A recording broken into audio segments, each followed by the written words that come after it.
At a family meeting, my parents casually dropped the bomb that they'd be using my inheritance to pay off my sister's debts. I just let them keep talking, smiling politely. What they didn't know was, I'd already moved everything into a trust fund they can't touch. Zero access granted. My name is Michael, I'm 36, and I never imagined needing to shield my inheritance from my own family. When my grandfather Edward passed away, he left me considerable assets. At our family gathering last month, my parents casually announced they'd use it all to settle my sister's gambling debts. They had no idea I'd already placed everything into an untouchable trust fund. Their expressions when I told them? Priceless. The text from my father arrived on a Tuesday afternoon as I was finishing with a client at my financial advisory firm in downtown Chicago. Family meeting this weekend. Important matters to discuss. Be at the house by 3 p.m. Saturday. No further detail, no context, just the usual Robert Brooks command performance. I felt that familiar knot form in my stomach. In our family, important. Meetings had always been code for Brianna needs something and you need to help. My younger sister had been the favored child since birth, with my parents rushing to fix every problem she encountered, while I was expected to be the responsible, independent one who would ultimately sort out everyone's messes. Another family? Emergency? Victor asked, leaning against my office doorframe. My best friend since college, and now my business partner. He could read my expressions better than anyone, apparently. I sighed, showing him the text. Want to bet it's about Brianna? Again?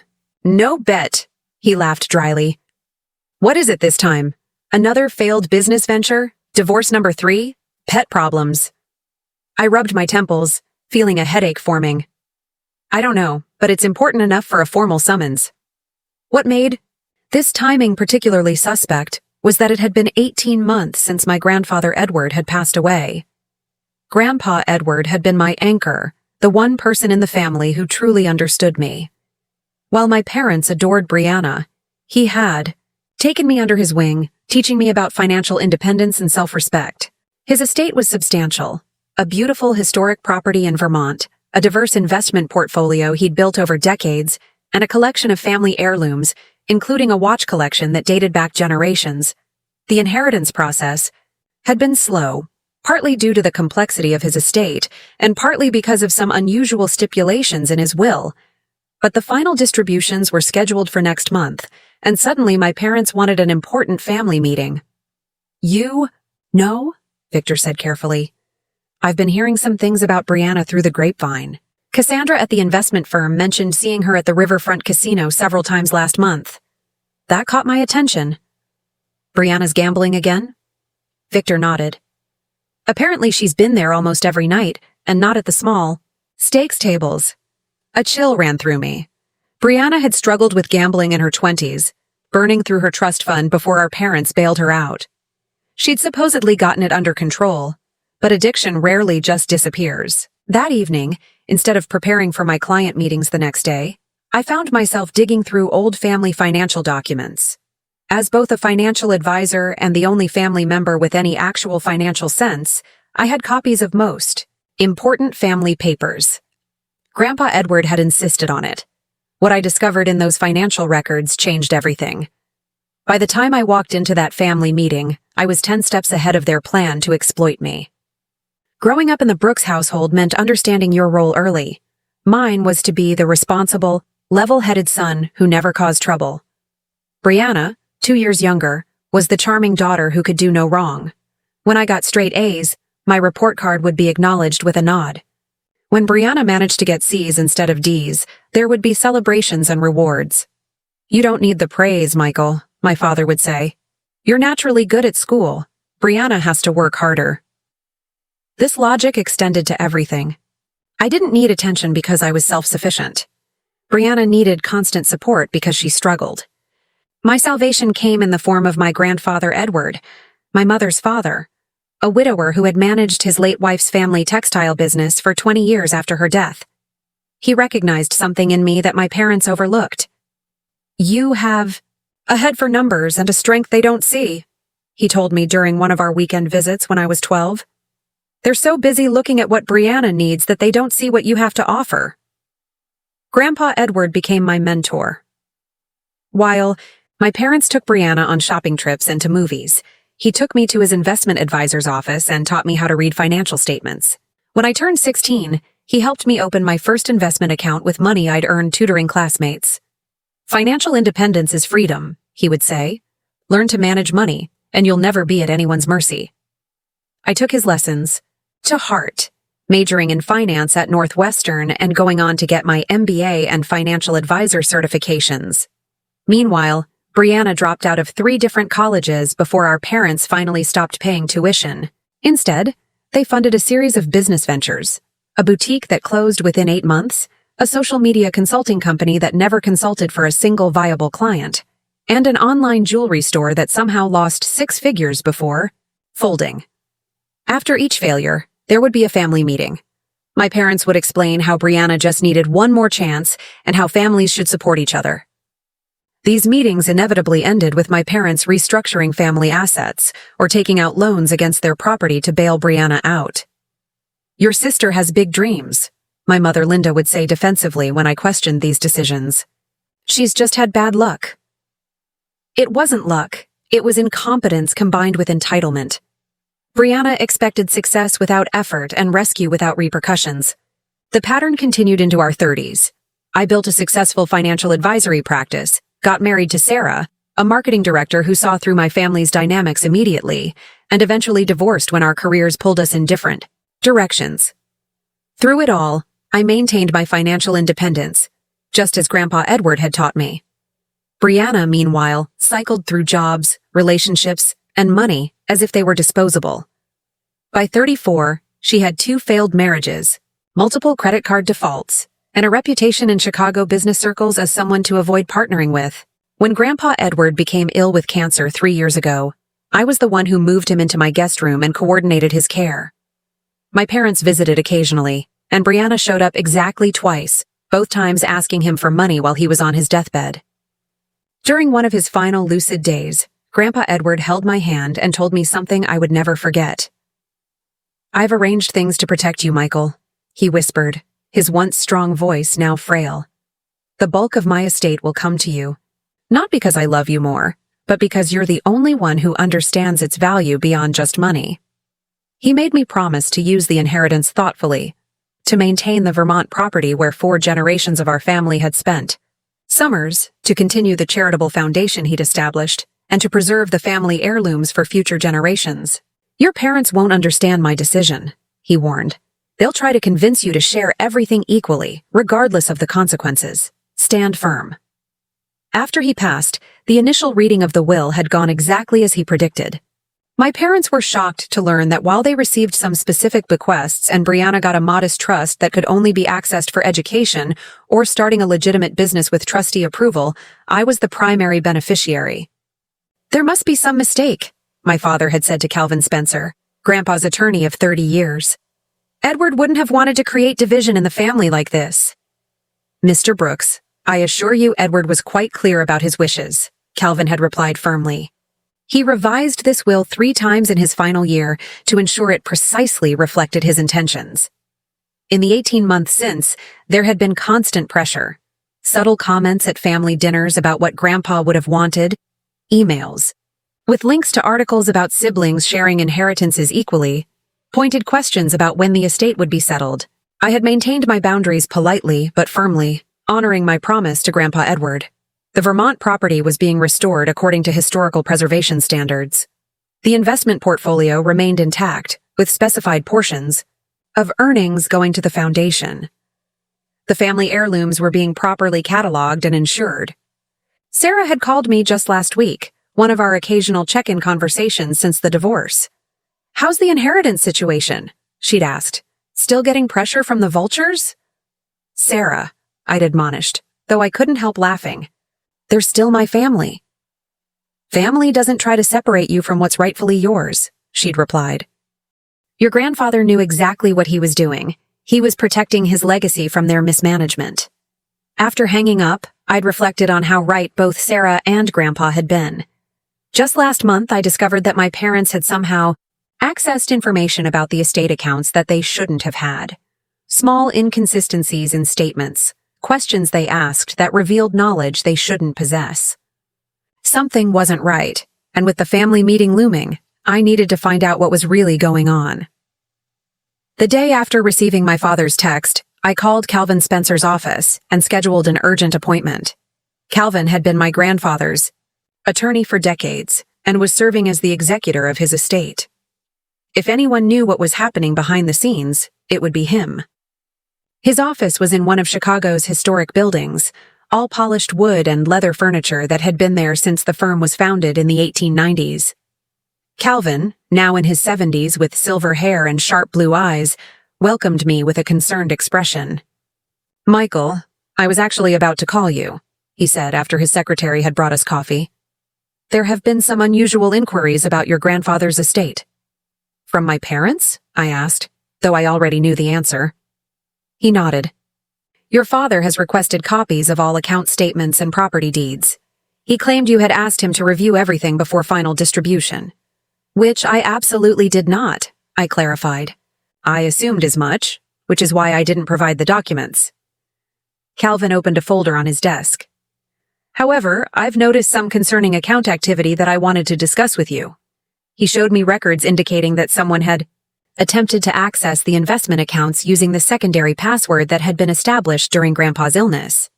There were also inquiries to the Vermont Property Management Company about appraisal values and potential selling procedures. "I don't understand," I said, though a sinking feeling in my stomach suggested I did. "Why would anyone be looking into selling the property? Grandpa specifically wanted it kept in the family." Calvin looked uncomfortable. "Your father mentioned something about family financial restructuring that would be more beneficial given current circumstances. He implied this was being discussed with all parties." "This is the first I'm hearing of it," I said, my voice tight. "What current circumstances is he referring to?" Calvin hesitated. "It's not my place to speculate, but he did mention significant family obligations that needed to be addressed before the inheritance distribution." "Brianna," I said flatly. "This is about Brianna." Calvin didn't confirm or deny, maintaining his professional discretion, but his expression told me everything. I thanked him for his vigilance and asked him to continue preventing unauthorized access to the estate. Then I made my next stop, the office of Dennis Watkins, the family accountant, who had managed both my parents' and Brianna's finances for years. Dennis was less discreet than Calvin. After I pressed him about recent activities, "Look, I'm caught in the middle here," he said nervously, straightening papers on his desk. "Your parents asked me not to discuss this with you until after your family meeting. Dennis, these are my grandfather's assets we're talking about. I have a right to know if something's going on." He sighed heavily. "Brianna's in trouble, Michael. Serious trouble. Gambling debts." I guessed. Dennis looked surprised. "You knew?" I suspected. "How much?" "Over $300,000 to some very unpleasant creditors." He lowered his voice. "People who don't just send collection notices, if you understand what I mean."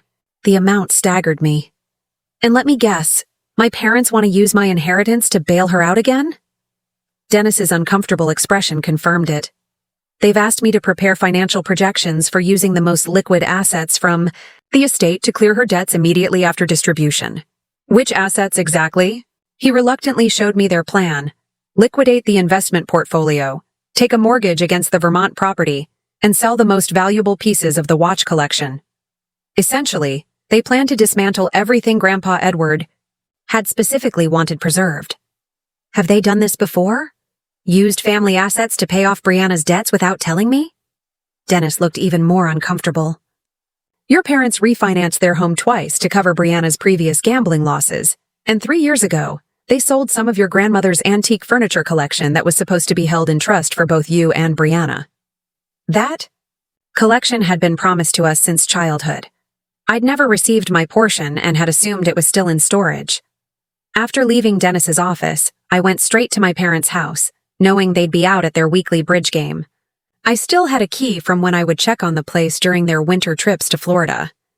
What I was about to do wasn't strictly ethical, but I needed to know the truth. In my father's home office, I found folders labeled Family Trust Restructuring, containing draft documents for a new family trust that would consolidate all of Edward's assets under my parents' control as trustees.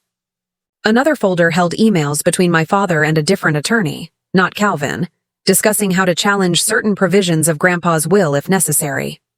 Most damning was an email exchange between my parents discussing their strategy. Michael will resist at first, but once we explain Brianna's situation, he'll come around. He always does, my mother had written. My father's response, if he doesn't, we can proceed with Plan B.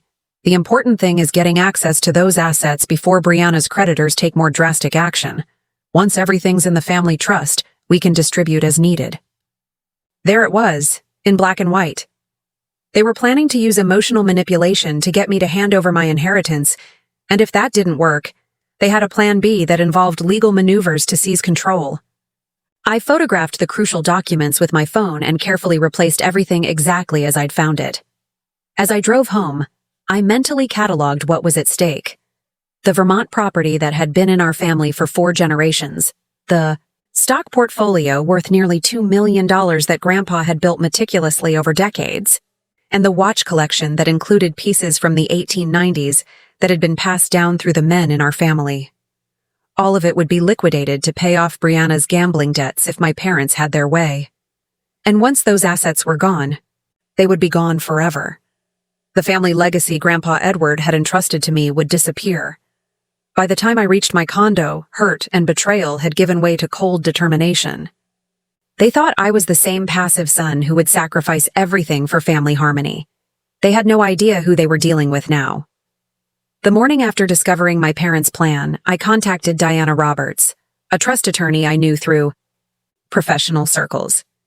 Diana specialized in asset protection and had a reputation for creative but impeccable legal strategies. Let me make sure I understand, Diana said after I explained the situation.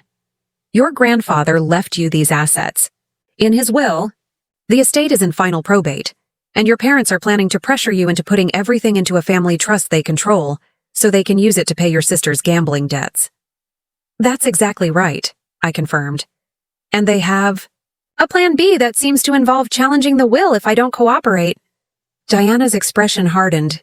They don't have legal grounds to challenge a properly executed will simply because they don't like the distribution, but they could potentially cause delays and complications, especially if they're willing to make false claims. What are my options? I asked. The strongest approach would be creating an irrevocable trust before they can act, she explained. Once assets are in an irrevocable trust with you as both grantor and beneficiary, they're protected from exactly this kind of family pressure. Your parents would have no legal means to access them. How quickly can we set that up? Diana checked her calendar. I can have the documentation ready by tomorrow afternoon, but we'll need to move fast to transfer the assets before your family meeting. When is it scheduled? Saturday at 3. That gives us 3 days. It's tight, but doable. What followed was a whirlwind of activity. Diana drafted the trust documents while I worked with Calvin to prepare for the asset transfers. By Friday afternoon, the investment accounts had been successfully transferred to the trust. Calvin had expedited the property deed filing for the Vermont house. The final step was retrieving the watch collection from the safety deposit box at my parents' bank. As the bank manager led me to the vault, my heart pounded. The safety deposit box contained not just watches, but also small family heirlooms that Grandpa Edward had specifically wanted me to have. His father's silver pocket watch, the cufflinks that had belonged to his grandfather, and a collection of handwritten business correspondence dating back to the 1880s. By Friday evening, I met with both Calvin and Diana to verify that all assets were secure in the irrevocable trust. The timing had been perfect. Everything was officially transferred. Less than 24 hours before the family meeting. Your grandfather would be proud, Calvin said, a rare smile crossing his usually formal features. He always said you had a backbone of steel when it mattered. What should I expect tomorrow? I asked them both. They'll be shocked, then angry, Diana predicted. They might threaten legal action, but there's nothing they can actually do. The trust is ironclad. Just remember, Calvin advised, keep your emotions in check no matter what they say. The moment this becomes about family feelings rather than legal rights, they'll try to manipulate you. That night, I barely slept, rehearsing what I would say and how I would respond to their inevitable arguments. By morning, I felt calm but alert, like a chess player who had anticipated his opponent's moves several turns in advance. The heavy oak door of my childhood home swung open before I could even ring the bell. My mother stood there in her navy cardigan and pearls, the picture of suburban maternal perfection. "Michael, finally. Everyone's waiting in the living room," she said, her voice carrying that artificial cheerfulness she used when orchestrating one of her scenarios. The living room was arranged like a stage set. My father occupied his usual leather armchair, reading glasses perched on his nose as he reviewed some documents. Brianna slouched on the sofa, her expression a mix of anxiety and entitlement. She barely looked up when I entered. After a few minutes of my mother's forced small talk about neighborhood gossip and the weather, my father cleared his throat, the traditional signal that the real meeting was about to begin. "Michael, we've asked you here today to discuss an important family matter," he began, his voice taking on the authoritative tone he'd used throughout my childhood. "As you know, family has always been our highest priority in this house." I nodded but said nothing, allowing him to continue.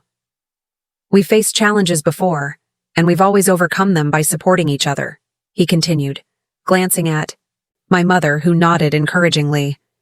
"That's what families do. They stand together during difficult times."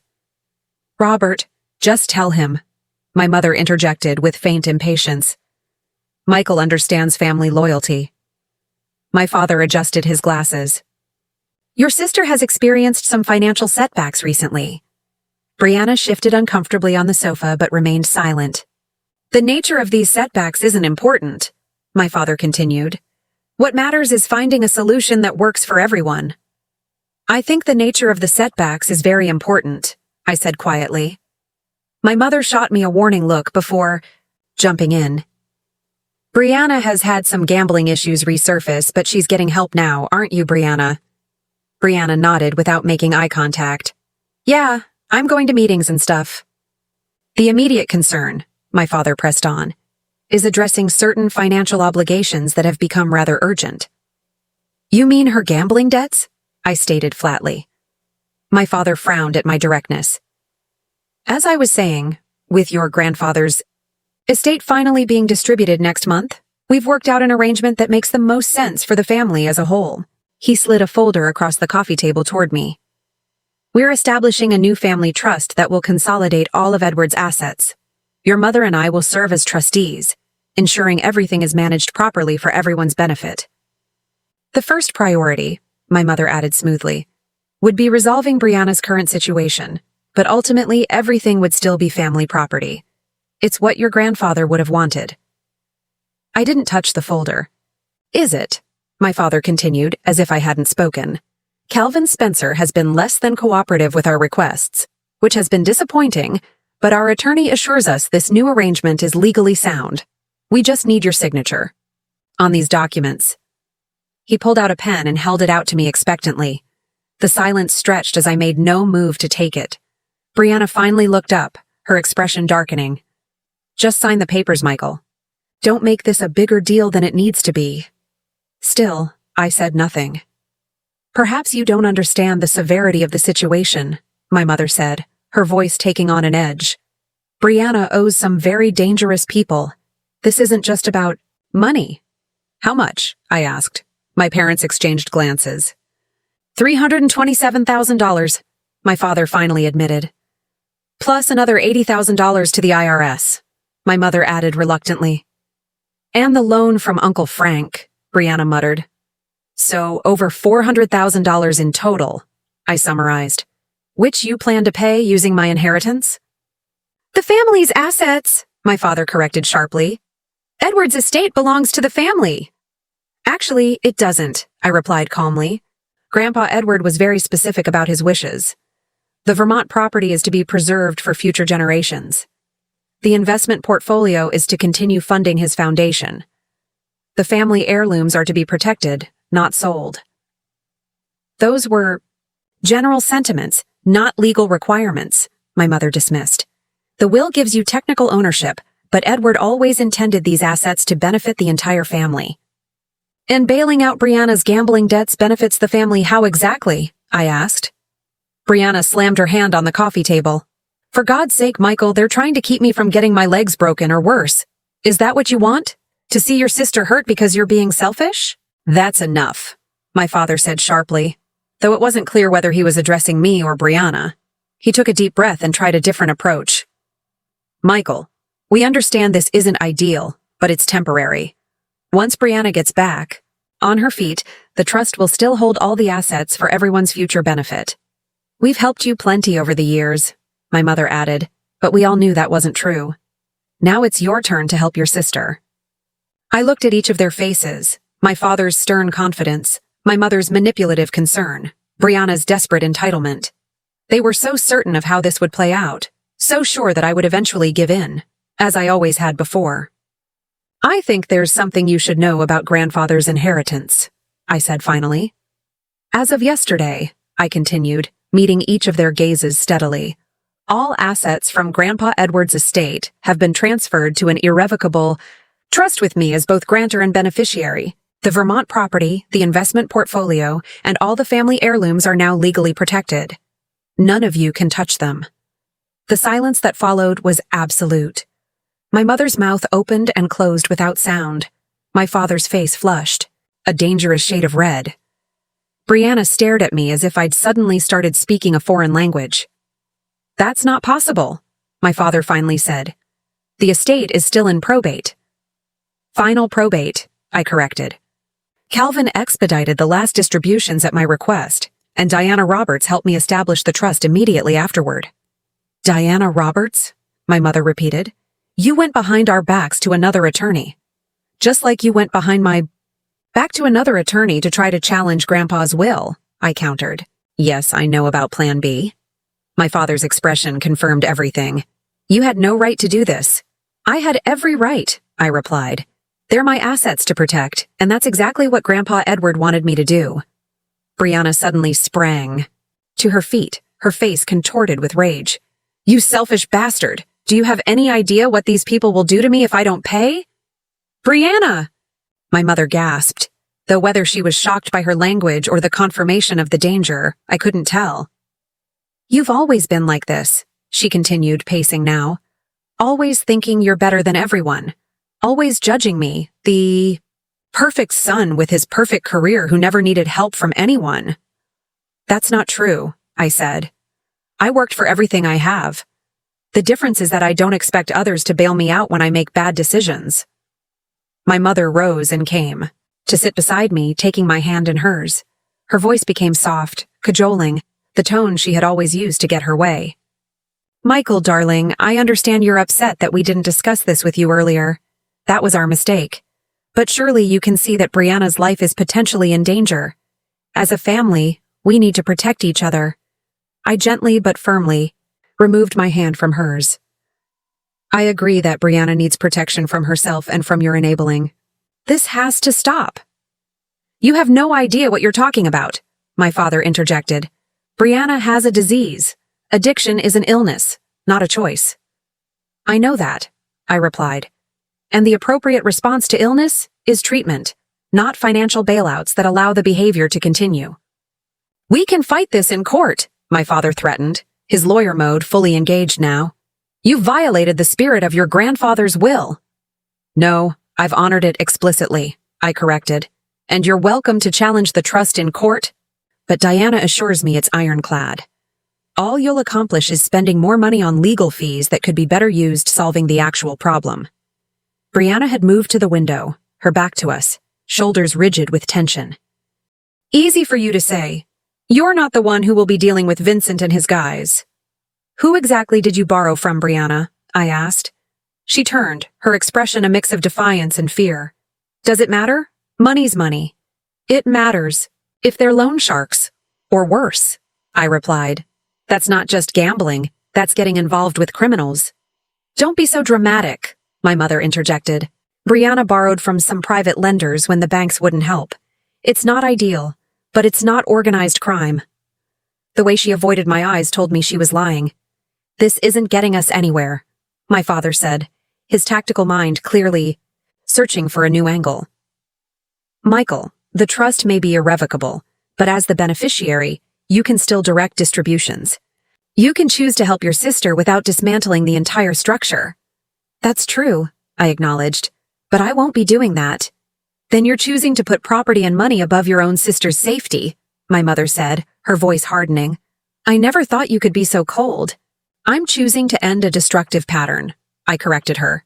One that you and Dad have enabled for decades. Don't you dare blame us for this, my father said, his voice rising. We've done everything possible to help both our children succeed. No, I replied, standing up and gathering my documents. You've done everything possible to protect Brianna from consequences, which is very different from helping her succeed. I'm not going to participate in this cycle anymore. If you walk out that door, my mother said, her voice trembling with either genuine emotion or theatrical effect, you're turning your back on this family. I'm not turning my back on anyone, I replied. I'm just refusing to set myself on fire to keep everyone else warm. We'll contest the trust, my father called as I reached the doorway. We'll claim undue influence, mental incapacity on Edward's part, anything we can. You'll be tied up in court for years. I turned back. And how exactly will that help Brianna with her immediate debt problem? Because those private lenders don't typically wait for family court disputes to be resolved. That silenced him momentarily. This isn't over, Brianna said, her voice low and threatening. You think you're so smart, but you have no idea what you're doing. I looked at each of them one last time. These people who were supposed to be my support system but had instead tried to manipulate and use me throughout my life. I know exactly what I'm doing, I said quietly. For the first time, I'm honoring Grandpa Edward's wishes and my own boundaries at the same time. As I walked to my car, I could hear Brianna shouting obscenities from the doorway. My mother called my name repeatedly, her voice shifting from anger to pleading. My father remained silent, which was somehow more unsettling than their emotional outbursts.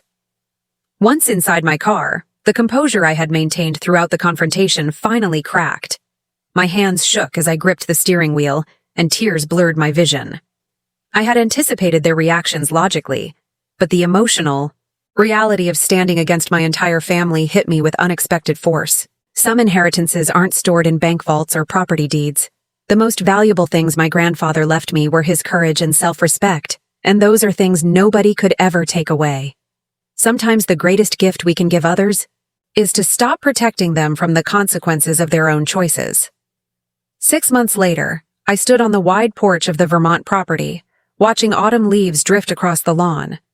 The restoration was nearly complete, and this weekend was my first day since the work had been finished. Brianna had completed a 90-day residential treatment program and was now living in a transitional recovery house while attending daily GA meetings. She had secured a job at a local garden center, modest work compared to her previous business ventures, but steady and stress-free. Most importantly, she was taking responsibility for her recovery one day at a time. My parents had made changes too. They had sold their large family home and moved to a comfortable condo. Their finances were still tight, but they were no longer drowning in debt. Our relationships remained fragile, with tense moments and old patterns that threatened to resurface, but there was also new honesty between us all. My parents had stopped pretending everything was perfect, and I had stopped expecting them to be different people. That evening, I hosted a small dinner at the house. My parents, Brianna, Sarah, Victor, and my Uncle Thomas. It was the first time we had all been together since the confrontation 6 months ago. There were awkward moments and old tensions just beneath the surface, but there was also laughter and genuine conversation. As we sat around the dining table that had hosted Brooks family gatherings for generations, I realized that this imperfect, complicated, evolving relationship was also part of my inheritance. Not just the property and assets Grandpa Edward had legally left me, but the family he had always hoped we could become. The most valuable inheritance isn't measured in dollars, it's measured in self-worth and the courage to protect what truly matters.